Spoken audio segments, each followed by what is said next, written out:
একটা মেয়ের তার মা রহস্যজনকভাবে মারা যায়, আর তার মায়ের মারা যাওয়ার রহস্য খুঁজতে গিয়ে সে অনেক আত্মাদের কবলে পড়ে যায়। তারপর থেকে তাদের গ্রামের মহিলারা অনেক রহস্যজনকভাবে মারা যেতে শুরু করে। তো 2024 সালে মুক্তি পাওয়া ইন্দোনেশিয়ান হরর মুভি পেমান্ডা জানাজা থেকে ঘুরে আসা যাক। তো মুভির প্রথমে আমাদেরকে এই দুজনকে দেখানো হয়। তো এই মেয়েটির নাম হলো লেলা, আর লেলার মা হলো এই মহিলাটি। তো লেলার মা তাদের গ্রামে যেসব মহিলারা মারা যায় তাদেরকে গোসল করানোর কাজ করে। তো আমরা তো ইসলাম ধর্মের সবাই জানি, কোনো মানুষ যদি মারা যায় তাকে দাফন করানোর আগে তাকে গোসল করানো হয়। তো লেলার মা কিন্তু এই গোসল করানোর কাজটাই করে। তো লেলাদের কাছে একটা লাশ আছে, তো এই লাশটাতে পচন ধরে গেছে। তো আসলে এই লাশটা কিন্তু একটা নিখোঁজ হয়ে যাওয়া লাশ ছিল, যা পরবর্তীতে খুঁজে পাওয়া গেছে। আর এই লাশটা এখন লেলাদের কাছে পাঠানো হয়েছে যাতে তাকে জীবনের শেষ গোসল করানো যায়। তো লেলা এই লাশটা দেখে ভীষণ ভয় পাচ্ছিল। আসলে লেলার কিন্তু এই কাজটা মোটেও একদম পছন্দ না, কিন্তু তার মায়ের কিন্তু ইচ্ছা যাতে লেলাও এই কাজটা তার মাধ্যমে শিখতে পারে। তো তারপরের দিন মসজিদের মাইকে ইদা নামক এক মহিলার নাতির মুসলমানের দাওয়াত দেওয়া হয় গ্রামবাসীকে। তো তারপরের দিন লীলা এবং তার মা এবং তার একটা ভাই রয়েছে যার নাম হলো আরিফ। তো লীলা আর তার মা আরিফকে বলতেছিল যে তুমি একটা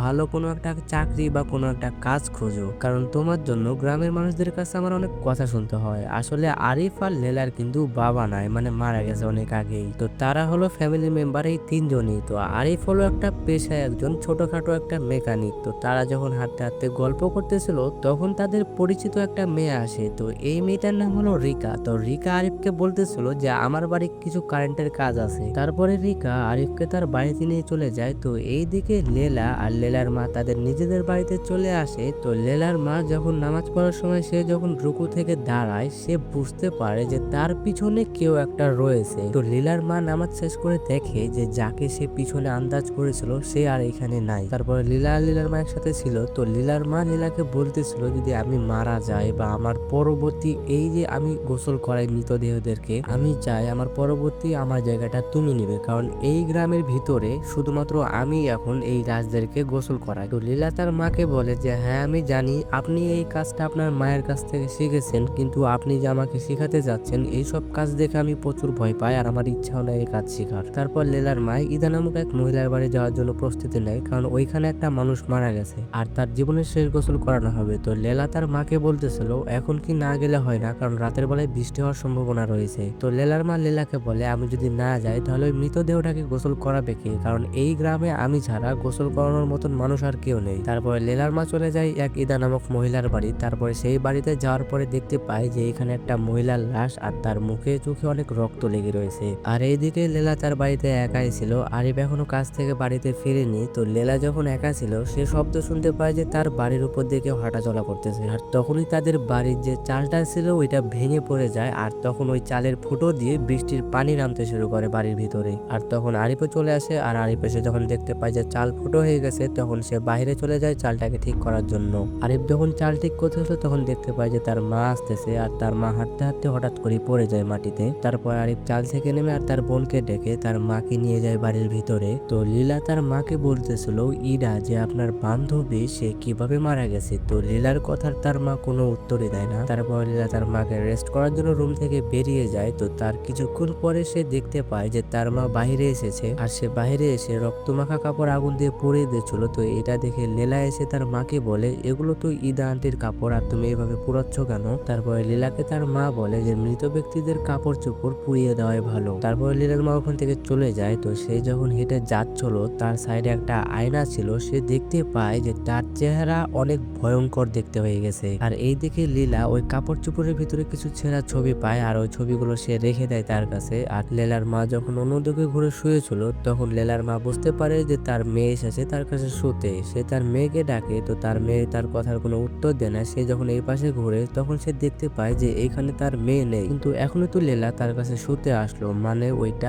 লেলা ছিল না। তখনই আবার লেলা আসে। তো এইখানে লেলার মায়ের বুঝতে বাকি থাকে না যে তখন লেলা আসেনি, একটা জিন এসেছিল। তো মাঝরাতে লেলার মা দেখতে পায় যে একটা ছায়া তাকে ধরতে আসছে, আর তার মুখ অদ্ভুত ভাবে খুলে যায়। তো সকালবেলা লেলা যখন ঘুম ভাঙে সে যখন তার মাকে দেখে সে দেখতে পায় যে তার মায়ের মায়ের মুখে অনেক রক্ত লেগে রয়েছে আর তার মা মারা গেছে। তারপর লেলার মায়ের জানাজার সময় ঘোষণা করা হয় মসজিদে। তো লেলার মাকে দেখতে অনেক আপনজনেরা আসে। তো রিকা এসে আরিফকে সান্ত্বনা দিচ্ছিল, কারণ তারা কিন্তু বন্ধু। তো এইদিকে লেলা তার মায়ের লাশের পাশে বসে কান্না করতেছিল। তখন লেলার একটা আন্টি লেলাকে বলে যে যত তাড়াতাড়ি সম্ভব লাশকে গোসল করিয়ে দাফন করানো উচিত, আর লাশকে গোসল করানোর কাজটা কিন্তু লেলা এখন তোমাকেই করতে হবে। তারপর লেলা তার মাকে দাফন করানোর জন্য গোসল করাতে শুরু করে। তো লেলা যখন তার মায়ের মুখ খুলে সে দেখতে পায় যে তার মায়ের মুখের ভিতরে কিছু একটা রয়েছে। সে যখন ওই জিনিসটাকে বের করে সে দেখতে পায় যে একটা তার বাড়ার কাটার অংশ। তারপরের দিন সকালবেলায় লেলা যখন তার মায়ের রক্ত মাখা কাপড় চোপড় ধুচ্ছিল, সে দেখতে পায় যে এইখানেও একটা তার বাড়ার কাটার অংশ রয়েছে। আর লেলা যখন ওই কাটার অংশটা হাতে উঠায় সে দেখতে পায় যে ওই কাটার অংশটা তার হাত থেকে গায়েব হয়ে গেছে। আর এইদিকে বাহিরে আরিফ তাদের ঘরের ভেঙে যাওয়া চালটাকে সে ঠিক করতেছিল। তখন এখানে রিকা আসে তাদের জন্য খাবার নিয়ে, আর আরিফকে বলে যে দেখো আরিফ, আমি ছোটবেলায় আমার মা বাবাকে হারিয়েছি, আর এই মা বাবা হারিয়ে যাওয়ার যন্ত্রণাটা আমি খুব ভালো করেই জানি। তো রিকা তাদেরকে সান্ত্বনা দিয়ে ওখান থেকে চলে যায়। তো সন্ধ্যাবেলা ইদাদের বাড়িতে আমরা যে প্রথমে দেখেছিলাম যে একটা মহিলা মারা গেছিল, তো ওর নামই ইদা ছিল। আর ইদাদের বাড়িতে ইদার জন্য আর লেলার মায়ের জন্য দোয়া করা হবে। তো সবাই যখন দোয়া করতেছিল, তো এই মহিলাটার নাম হলো টেরি। তো টেরি বুঝতে পারে যে তার পাশ থেকে একটা সূরার বই কেউ টেনে নিয়ে চলে গেল। তারপরে টেরি অনেক অদ্ভুত রকম শব্দ শুনতে পায়, আর তখনই দুটো জিন এসে তার কানে কানে এসে বলে যে তোমাকে মরতে হবে। তো টেরি তো ভয় চিৎকার করে ওঠে। তারপরে আবারও সবাই দোয়া করতে শুরু করে। তো এইবার লেলা দেখতে পায় যারা মারা গেছে তাদেরকে সে এখন দেখতে পাচ্ছে। আর তখনই একটা জিন লেলার সামনে চলে আসে, আর লেলা ওইটাকে দেখে অনেক ভয় পেয়ে চিৎকার করে ওঠে। তারপরে লেলা ওইখান থেকে বাড়ি চলে আসে, আর সে বাড়ি এসে দেখতে পায় যে জায়গায় তার মা নামাজ পড়তো ওইখানে কেউ নামাজ পড়ছে। তো লেলা যখন ওই নামাজি মানুষটার কাছে গিয়ে নামাজি মানুষটাকে ধরতে যায়, তখনই ওই নামাজি মানুষটা ওখান থেকে গায়েব হয়ে যায়। মানে এইটা কোনো মানুষ ছিল না, এটা একটা জিন ছিল। তারপর লেলার পায়ে একটা কিছু গেঁথে যায়। তো সে দেখতে পায় যে এইখানে একটা তার বাড়ার কাঁটা তার পায়ে ঢুকে গেছে। তখনই লেলার পিছনে একটা জিন এসে লেলাকে আওয়াজ করতে বারণ করে। তো এইদিকে টেরিকে দেখানো হয়। তো টেরি তার ছেলেকে বলতেছিল যে একে একে আমার সব বান্ধবীরা মারা গেল, আমি যদি মারা যায় তাহলে তুমি কি করবে? কারণ টেরির কিন্তু স্বামী নাই, তার স্বামী অনেক আগেই মারা গেছে। টেরির আপনজন বলতে এই দুনিয়াতে তার এই ছেলেটাই রয়েছে। তো তারা যখন কথা বলতেছিল, তো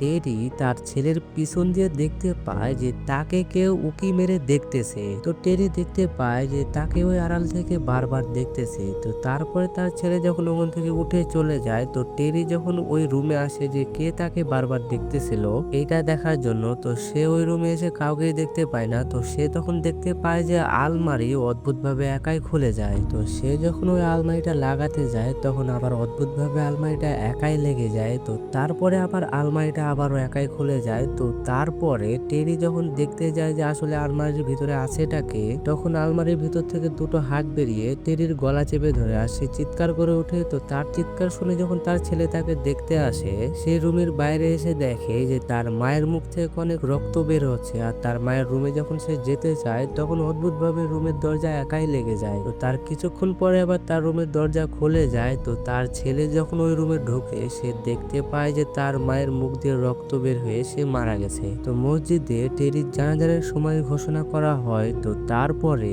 আরিফ এসে লেলাকে বলে যে টেরি আন্টিকে দাফন করানোর জন্য গোসল করাতে হবে। তো এই কথা শুনে লেলা তো একদমই রাজি হয় না মৃতদেহকে গোসল করানোর জন্য, কারণ এইসবে সে অনেক ভয় পায়। তো সেদিন তার মায়ের লাশ ছিল বলে সে গোসল করিয়েছিল। তো আরিফ লেলাকে তো অনেক বোঝানোর চেষ্টা করে। তো লেলা তখন দরজা লাগিয়ে দেয়। তো এলাকার মানুষ আরিফকে বলতেছিল যে যেইভাবে হোক তোমার বোনকে বুঝাও, কারণ তোমার বোনই এইসবের বিষয়ে জানে কিভাবে কি গোসল করাতে হবে। আর সে যদি ভয়ে পায় তাহলে তার কম ভয় পাবে, কারণ তার এটাতে তার মায়ের কাছ থেকে একটা অভ্যস্ত হয়ে গেছে। আর এই এলাকাতে কেউ এরকম নাইও যে সে রাজি হচ্ছে এই মৃতদেহকে গোসল করানোর জন্য। তারপরে টেরির ছেলে বিমো যায় লেলাকে বোঝানোর জন্য। তো সেও লেলাকে একটু বোঝাতে পারে না। সে অনেক রিকোয়েস্ট করে যে আমার মাকে দাফন করাতে হবে, তুমি দয়া করে গোসলটা করিয়ে দাও। তো লেলা তার কথা শোনে না। তো তারপরে বিমো এখান থেকে চলে আসে। তো এর নাম হলো মিস্টার ধারাজ, যিনি হলেন পেশায় একজন পুলিশ অফিসার। তো ধারাজ বিমুকে বলতেছিল তোমার কি মনে হয় তোমার মায়ের কি সাধারণ কোনো মৃত্যু হয়েছে নাকি নাকি এর পিছনে অন্য কারো হাত রয়েছে। তোমার যদি তোমার মায়ের মৃত্যুতে কোনো সন্দেহ থাকে তাহলে তোমার মায়ের লাশটাকে আমরা ময়না তদন্তের জন্য নিয়ে যাব। তো বিমো বলে আমার মায়ের মুখ থেকে রক্ত বের হয়ে সাধারণত মৃত্যু হয়েছে, আর বিমো এটা চায় না যে তার মায়ের লাশকে ময়না তদন্তের জন্য নিয়ে যাওয়া হোক। তো এইদিকে লেলা যখন ঘুমাচ্ছিল তো সে শব্দ শুনে চোখ খুলতেই দেখতে পায় যে বিমোর মায়ের রূপ ধরে একটা জিন এসে তাকে বলতেছে যে লেলা আমাকে সাহায্য করো। তারপরেই ওই জিনটা ওইখান থেকে গায়েব হয়ে যায়। তো লেলা যখন ভয় পেয়ে উল্টো দিকে ঘুরে তখনই আবার ওই জিনটা আবার এসে তাকে বলে যে লেলা আমাকে সাহায্য করো।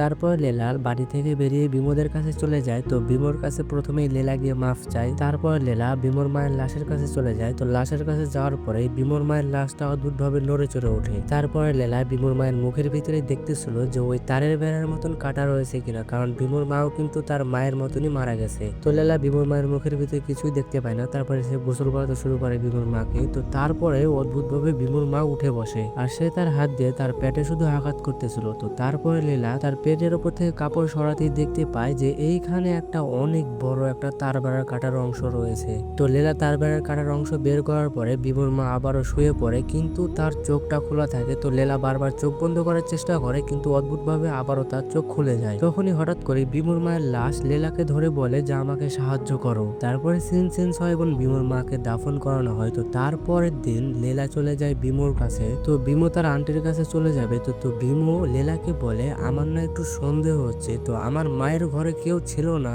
কিন্তু আমার মা মারা যাওয়ার আগে নূর নামক কারো নাম ধরে ডেকেছিল। তো লেলা বলে যে নূর আসলে কে। তারপরে বিমো তাদের মায়ের একটা অ্যালবাম বের করে যেখানে লেলার মাও ছিল। তো বিমো লেলাকে নূর নামক ওই মহিলাটির ছবি দেখায়। তো তারপরে লেলা বিমোকে বলে তাহলে এই নূর নামক মহিলাটি এখন আছে কোথায়। তো বিমো বলে আমি আমার মায়ের মুখ থেকে শুনেছি, আর আমি যতটুকু জানি এই নূর নামক মহিলাটি এই গ্রাম থেকে অনেক আগেই চলে গেছে। তারপর লেলা ওখান থেকে চলে আসে। তো লেলাকে তার একটা আন্টি বলে যে আচ্ছা তুমি একটা জিনিস ভালো করে লক্ষ্য করে দেখো তো, তোমার মা এবং যারা মারা গেছে তারা কিন্তু একই রকম ভাবে মারা গেছে, মানে মুখ চোখ দিয়ে রক্ত উঠে মারা গেছে। আমার যতটুকু মনে হয় এইভাবে মারা যাওয়ার রহস্যের পিছনে কোনো কালো জাদুর হাত হতে পারে। এই বলে তার আন্টি ওইখান থেকে চলে যায়। তো রাতের বেলায় অন্ধকারে লেলা চলে আসে কবরস্থানে। তারপরে ইদা নামক ওই মহিলাটা যে মুভির প্রথমেই মারা গেছিল ওই মহিলাটির কবর করে তার লাশ বের করে, আর তারপরে সে চেক করতে শুরু করে। তো চেক করার পরে সে দেখতে পায় যে তার শরীরেও একটা তার বেড়ার কাটার অংশ রয়েছে। তো সে ওই তার বেড়ার কাটার অংশ বের করার পরে সে যখন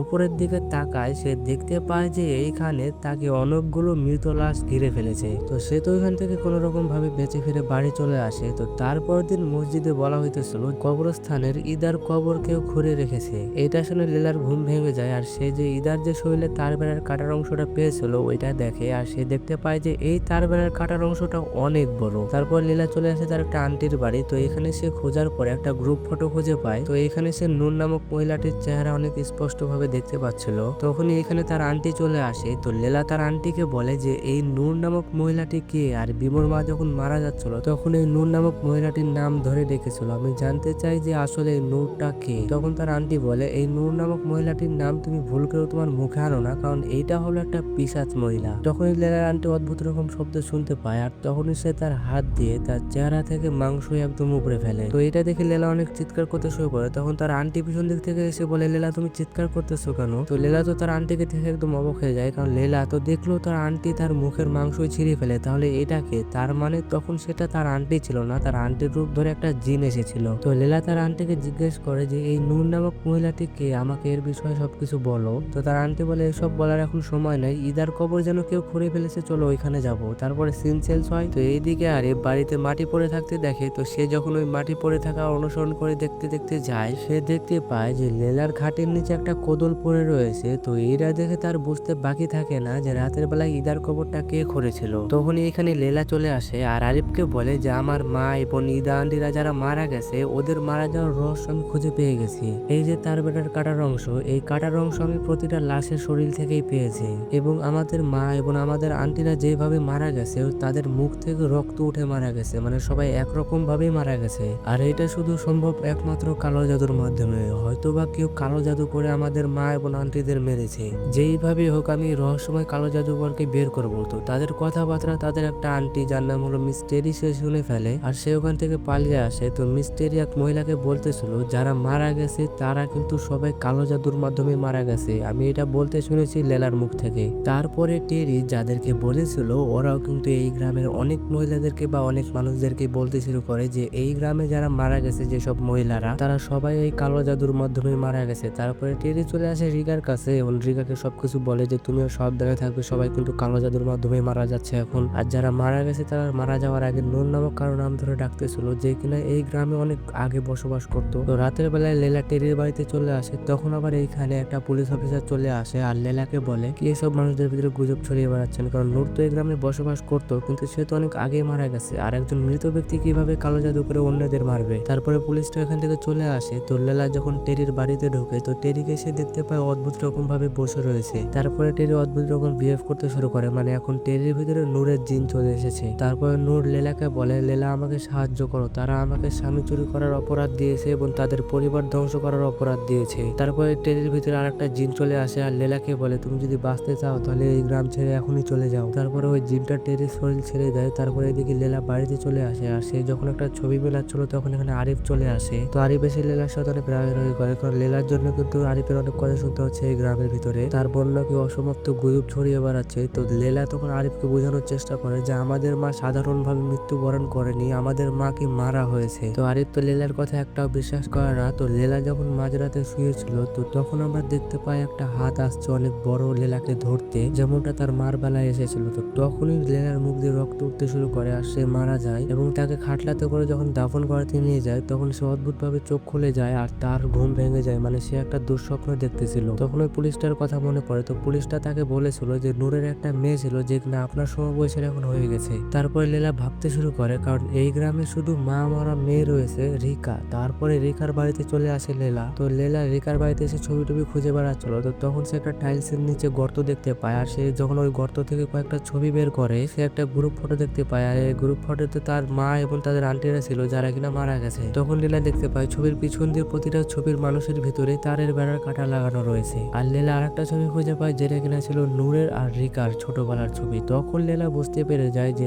আসলে কালো জাদুকর মহিলাটা কে। তো লীলা ওখান থেকে তাড়াতাড়ি বেরিয়ে চলে আসে। তো এইদিকে তুথিকে দেখানো হয়, তুথি অদ্ভুত রকম বিহেভ করতে শুরু করে। তখনই খাটের ভিতর থেকে দুটো হাত বেরিয়ে তুথির মুখ চেপে ধরে আর তুথিকে হাতে ভাসিয়ে দেয়। আর এদিকে লীলা চলে আসে টেরির বাড়িতে আর সে দেখতে পায় যে টেরির বাড়িতে কেউ নামাজ পড়তেছে। সে যখন ওই নামাজি ব্যক্তির দিকে এগিয়ে যাচ্ছিল তখন আবার তার একটা তার বেড়ার কাটা পায়ে ঢুকে যায়। তো আবারও তুথিকে দেখানো হয়। তো তুথি জীবন বাঁচানোর জন্য একটা ওয়াশরুমের ভিতরে ঢুকে, তখন অদ্ভুত ভাবে ওই ওয়াশরুমের গেট লেগে যায়। তো এদিকে লীলা চলে আসে ওই নামাজি ব্যক্তির কাছে। তো ওই নামাজি ব্যক্তি যখন লীলার দিকে তাকায় সে দেখতে পায় যে এটা কোনো মানুষ না, এটা হলো একটা জিন। তো তখন ওই জিনটা বিভিন্ন রকম রূপ ধারণ করতে শুরু করে, লেলার মায়ের এবং লেলার আন্টিদের রূপ ধারণ করতে শুরু করে। আর তারা সবাই বলা বলি করতেছিল আমাদের স্বামীকে ওই মহিলা বশ করে নিয়েছিল। তখন আবারও এইদিকে তুথিকে দেখানো হয়। তো তুথি ওই ওয়াশরুমের ভিতরে পড়ে গিয়ে তার চোখের ভিতরে ওই তার বেড়ার কাঁটা ঢুকে যায় আর সে ওখানেই মারা যায়। তারপরে আবার লেলার কাছে তুথির জিন চলে আসে। তো তখন লেলা বুঝতে পেরে যায় যে তুথিকেও ওই কালো জাদুকর মহিলা মেরে ফেলেছে। তো লেলা তুথির বাড়িতে চলে আসে আর দেখতে পায় যে তুথি মারা গেছে। তারপর তুথির যখন গোসল করানো শুরু করে লেলা তখন অদ্ভুত ভাবে তুথি উঠে বসে আর তুথির মুখ থেকে অনেক বড় একটা তার বেড়ার কাঁটা বেরিয়ে আসে। আর তখনই লেলার কাছে লেলার মায়ের জিন এবং লেলার আন্টিদের জিন চলে আসে আর তারা সবাই মিলে বলতেছিল যে লেলা আমাদের সাহায্য করো আর তাকে খুঁজে বের করো। তখনই আবার লেলাকে ওই তারের বেড়া পেঁচিয়ে ধরে আর লেলাকে মারার চেষ্টা করে। তো লেলা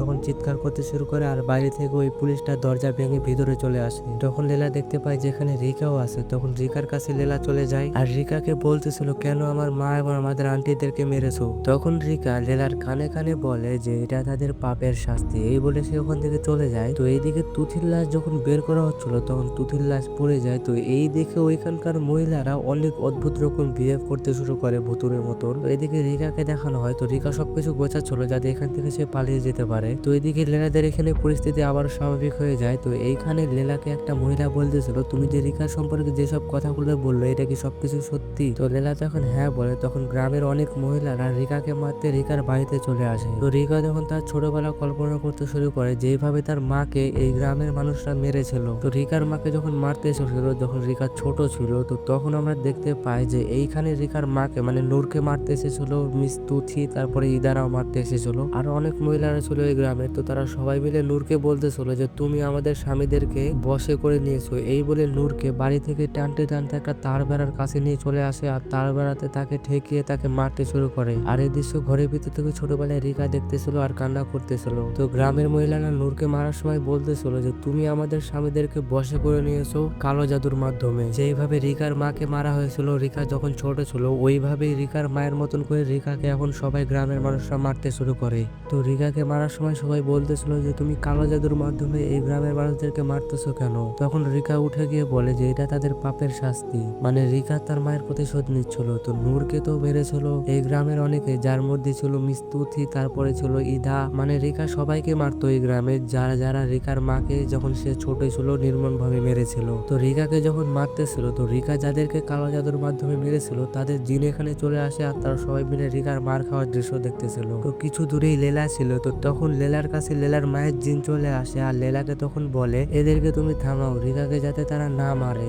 লেলার মা কিন্তু অনেক আগে থেকে ভালো মন মানসিকতার মানুষ ছিল আর সে মারা যাওয়ার পর এখনো তার ভালো মন মানসিকতা রয়ে গেছে। তো লীলা তার মায়ের কথা শুনে রিকাকে বাঁচাতে চলে যায়। তো ওই ভিড়ের ভিতরে যখন লীলা ঢুকে যায় তখন লীলাকে ওই মানুষগুলো মারতে শুরু করে। তো তখন এখানে আরিফ চলে আসে। তো আরিফ তার বোনকে মার খেতে দেখে তখন তার বোনকে বাঁচাতে যায়। তো সে যখন ওই ভিড়ের ভিতরে চলে যায় তখন একটা মহিলা আরিফের মাথাতে আঘাত করে দেয় আর তার মাথা ফেটে যায় আর আরিফ ওইখানেই মারা যায়। তো এই দৃশ্য দেখে সবাই ওখান থেকে পালিয়ে যায়। তো রিকায় তার বেড়া দিয়ে কালো জাদু করে সবাইকে মারতেছিল, কারণ তার মাকে কিন্তু তার বেড়াতে ঠেকিয়ে মারা হইতেছিল। তো এই রিকায় তার বেড়া আর কালো জাদুর মাধ্যমে সবাইকে মারতেছিল, কারণ তার মাকে কিন্তু তার বেড়াতে ঠেকিয়ে সবাই মেরেছিল। আর সেই তার বেড়ার যন্ত্রণাটা সবাইকে বোঝাতে চেয়েছে বলে সবাইকে তার বেড়ার মাধ্যমে মেরেছে। তো আজকের মুভি এক্সপ্লেন এই পর্যন্তই। কেমন লাগলো তো অবশ্যই কমেন্ট করে জানাবেন। যদি ভালো লেগে থাকে তাহলে অবশ্যই একটা লাইক অ্যান্ড সাবস্ক্রাইব করবেন, কারণ আপনাদের একটা লাইক অ্যান্ড সাবস্ক্রাইব আমাকে অনেক বড় একটা মনোবল শক্তি দেবে এরকম মুভি এক্সপ্লেন করার জন্য। তো ওকে everyone, will be fine waiting for next explain.